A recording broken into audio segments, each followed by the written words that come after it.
ولا باس بخير لاباس اهلا وحواء بخير لاباس مرحبا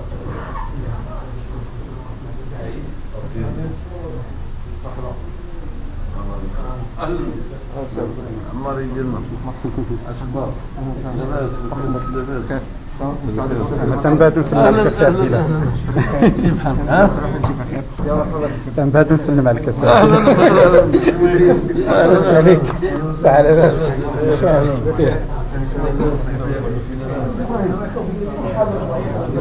يا زمي الأحوال أنا كان صورك كنت بجوج خير خير تعال بس فرصة سعيدة بالله بك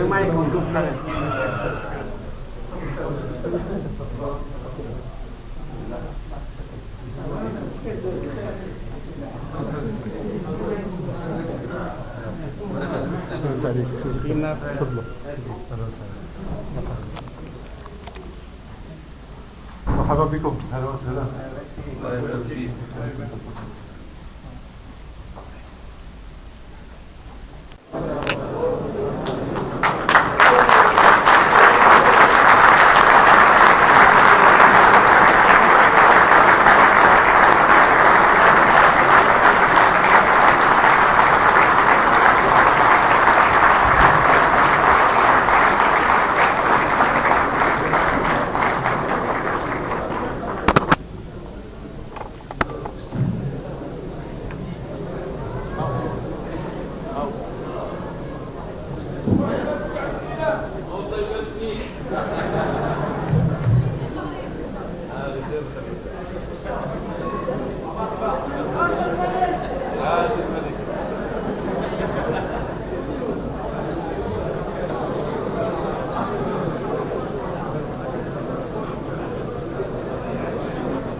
في الحياة الدنيا وفي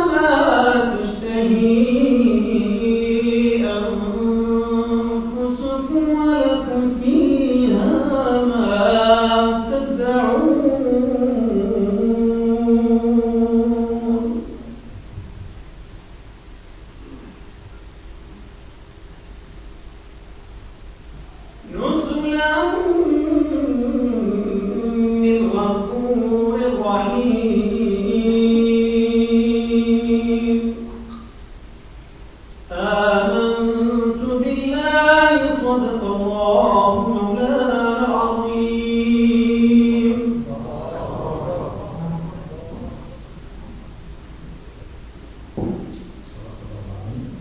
الآن مع النشيد الوطني للمملكة المغربية.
السيد رئيس الحكومة المحترم الأستاذ أبي الكرام، السيد سفير المملكة المغربية لدولة قطر السيد مكي هوان، السادة أعضاء السلك الدبلوماسي، الإخوة الإعلاميون والصحفيون، ضيوفنا الكرام، الحضور الكرام، السلام عليكم ورحمة الله وبركاته.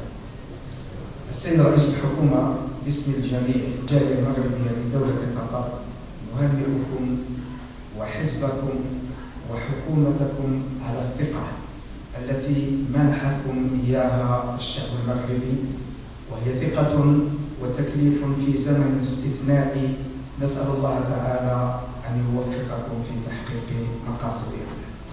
كما نرحب بكم في هذا اللقاء التواصلي والحدث التاريخي واللقاء السابقة.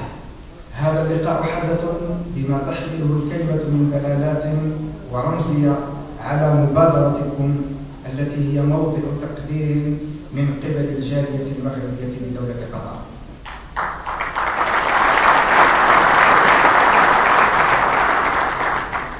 ثم إن هذا اللقاء تاريخي إذ يدشن عهدا جديدا في التعامل مع الجالية المغربية كشريك متقدم في البناء والتنمية، عليه واجبات وله حقوق يجب أن ترعى وتصان.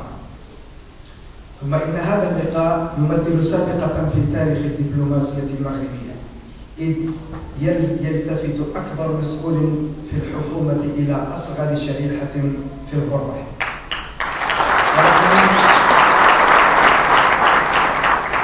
فلكم كل الشكر والتقدير، حامدين لكم هذه المبادرة الطيبة التي نرجو أن تكلل بالتوفيق والنجاحات. كلمة ترحيبية باسم الجالية يتفضل بتقديمها الأستاذ حميد محرم، فليتفضل مشكورا.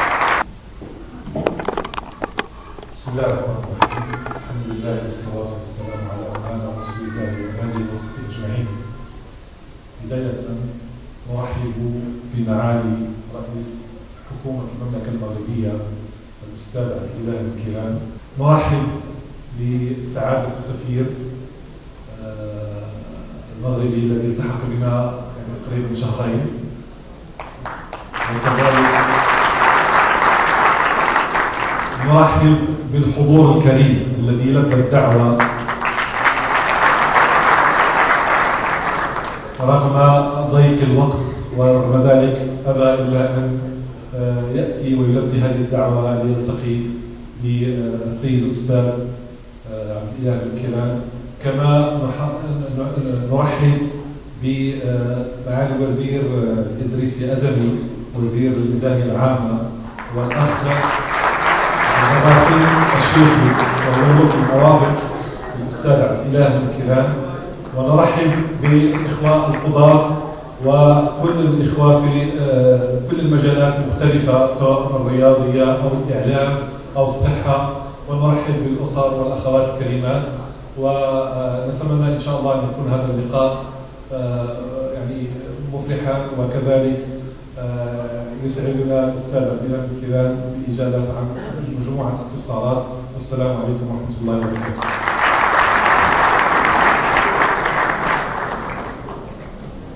شكرا للسيد حميد مرحبا على هذه الكلمة الموجزة والمختصرة. والآن مع الكلمة التي نتشوق جميعا إلى الاستمتاع بها كلمة السيد عبد الله بن كيلان رئيس الحكومة المغربية.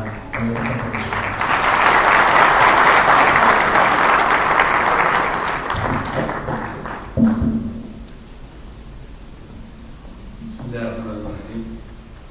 الحمد لله والصلاة والسلام على رسول الله وآله وصحبه ومن والاه. إخواني وأخواتي المغاربة المقيمين في قطر، ضيوفنا الكرام، مرة أخرى السلام عليكم ورحمة الله تعالى وبركاته. تنشعر بواحد مشاعر خاصة اسمحوا لي أن أعبر عنها بل وأبني عليها. يعني كنشعر بالسعادة، سرور أنني الجالية المغربية رغبت في أن نعقد لقاء، وهذا اللقاء بطبيعة الحال استجبت فورا بكل سعادة، ولكن وأنا أحضر معكم يعني لا أشعر أنه لقاء عادي، لقاء خاص، لقاء حميمي. في الحقيقة لو كان ماشي أنا طبعا مانيش السي الرافعي هو أستاذي وقاضي كبير وعنده تقدير مكانة كبيرة، ملي شفتو تأثرت وما كانش ممكن ما نخصوش بعناق خاص، ولكن تأكدوا أنه كانت عندي الرغبة نسلم عليكم بهذه الطريقة واحدا. طبعا لو كان درتها غيبط عليا بحال هذاك اللي دخل للسينما وبدا كيسلم على الناس، اللي كمل قالوا لي راه الفيلم تقرب.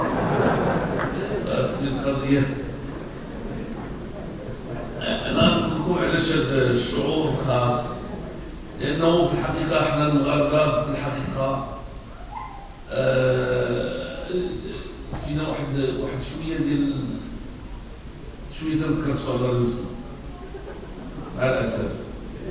احنا خوت، احنا عائلة واحدة، المغربي والمغربي عائلة واحدة، السات عبر قرون طويلة أكثر من 12 قرن، وحنا دولة مستقلة عندنا خصوصياتنا، أمة إسلامية ما عندنا ما نقولو، عربية ما عندنا ما نقولو، أمازيغية ما عندنا ما نقولو، ولكن حنا بوحدنا عشنا تاريخ مع الملوك ديالنا وتكونات هذه اللحمة هذه. ولهذا ملي كنتلاقاو كنشعروا بهذا السرور، ودوزنا دابا هذه واحد 50 عام دوزناها مشوشة، وكنشعر دابا باللي انطلقنا في منطق آخر. ما بقاش المسؤول يكون وزير ولا يكون رئيس حكومة ولا يكون مسؤول في الجمارك ولا يكون سفير. ما بقاش المغاربة غيبقاو ينظروا ليه على أنه الخليفة ديال هذاك اللي كان عندهم في الاستعمار، كيخافوا منه، يخاف منهم، حاضين منه، حاضين معاهم إلى آخره. حنا دخلنا بواحد المنطق ديال الوزير ديالنا.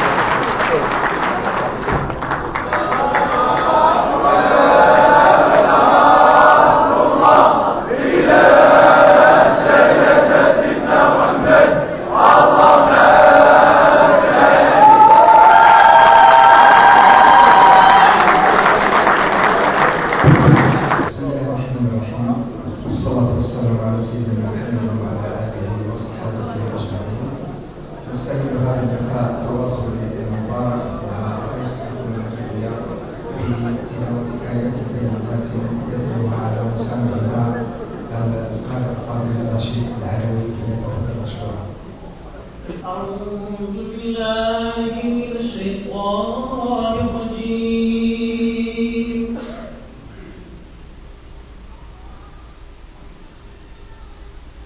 إن الذين قالوا ربنا الله ثم استقاموا تتنزل عليهم الملائكة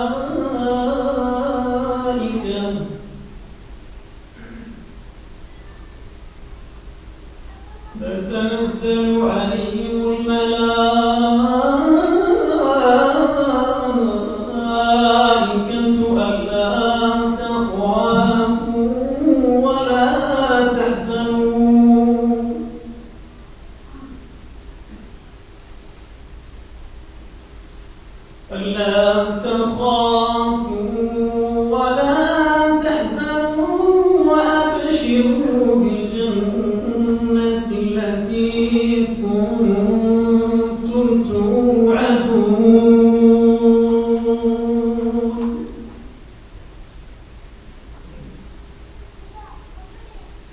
نحن أولياؤكم في الحياة الدنيا وفي الآخرة.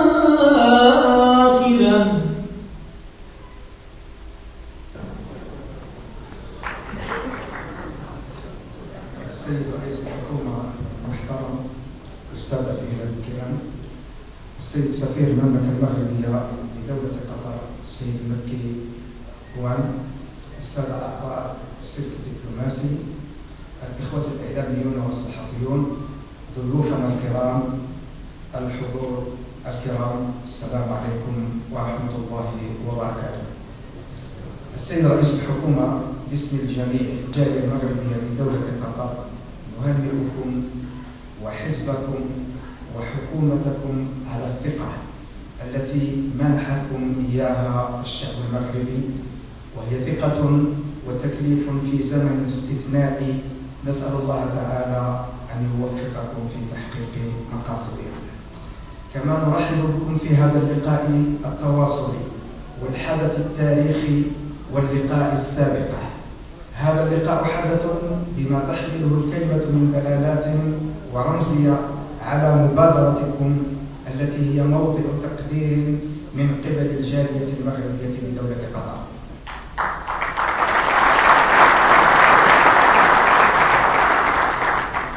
ثم إن هذا اللقاء تاريخي إذ يدشن عهدا جديدا في التعامل مع الجالية المغربية كشريك متقدم في البناء والتنمية، عليه واجبات وله حقوق يجب أن ترعى وتصان.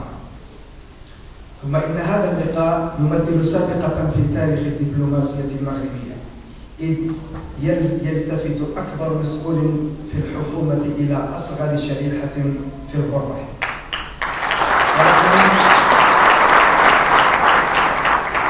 فلكم كل الشكر والتقدير، حامدين لكم هذه المبادرة الطيبة التي نرجو أن تكلل بالتوفيق والنجاحات. كلمة ترحيبية باسم الجالية يتفضل بتقديمها الأستاذ حميد محرم، فليتفضل مشكورا. بسم الله الرحمن الرحيم. الحمد لله والصلاة والسلام على مولانا رسول الله وآله وصحبه أجمعين. بداية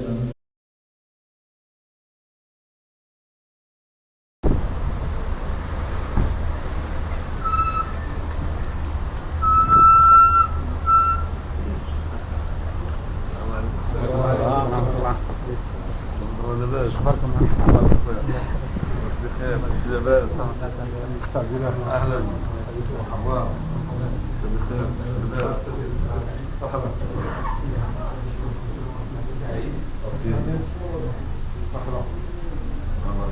أهلا عمار يجينا أخبار لباس لباس تنبات نسلم على الكساتيلة. تنبات نسلم على الكساتيلة. أهلا عليك. تعال بس.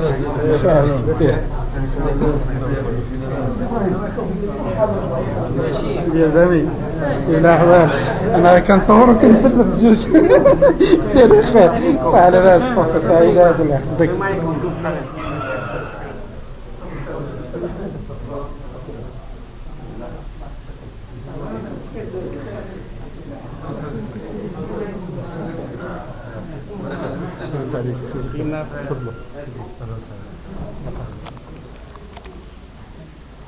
مرحبا بكم، اهلا وسهلا.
نحن أولياؤكم في الحياة الدنيا وفي الآخرة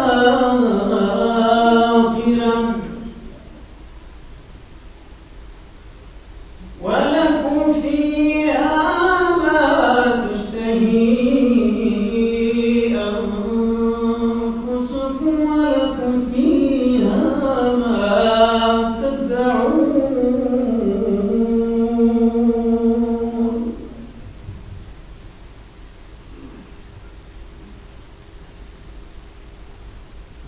نزلا من غفور رحيم آمنت بالله صدق الله مولانا العظيم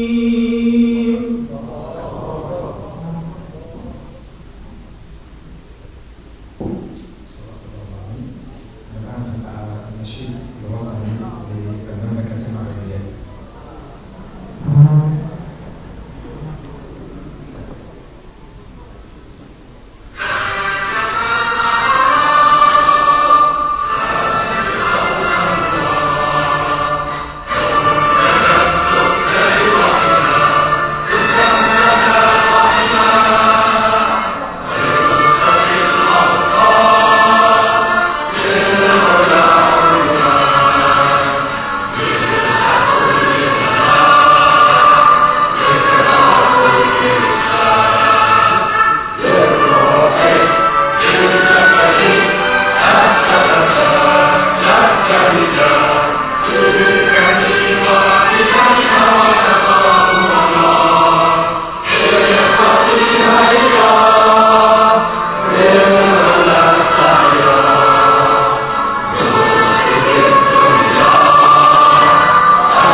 نرحب بمعالي رئيس حكومة المملكة المغربية الأستاذ عبد الله الكيران. نرحب بسعادة السفير المغربي الذي التحق بنا تقريبا من شهرين، وكذلك نرحب بالحضور الكريم الذي لبى الدعوة رغم ضيق الوقت، ورغم ذلك أبى إلا أن يأتي ويلبي هذه الدعوة ليلتقي بالسيد الأستاذ عبد الله الكيران. كما نرحب بمعالي الوزير إدريس أزمي وزير الميزانية العامة، والأخ الغفير الشيخي وملوك المرافق الأستاذ عبد الله الكيران، ونرحب بالإخوة القضاة وكل الإخوة في كل المجالات المختلفة سواء الرياضية أو الإعلام أو الصحة، ونرحب بالأسر والأخوات الكريمات، ونتمنى إن شاء الله أن يكون هذا اللقاء يعني مفرحا، وكذلك يسعدنا الأستاذ عبد الله كيلان بإجابة عن مجموعة استفسارات. والسلام عليكم ورحمة الله وبركاته.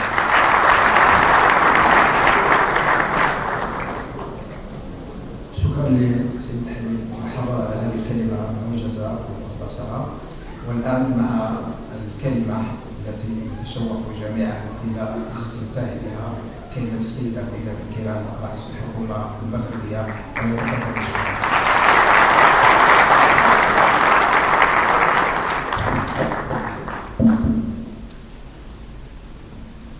بسم الله الرحمن الرحيم. الحمد لله والصلاة والسلام على رسول الله وآله وصحبه ومن والاه. إخواني وأخواتي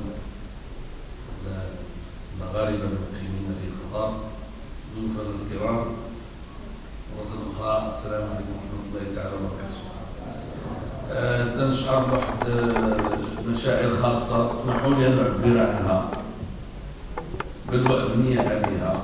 يعني كنشعر بالسعادة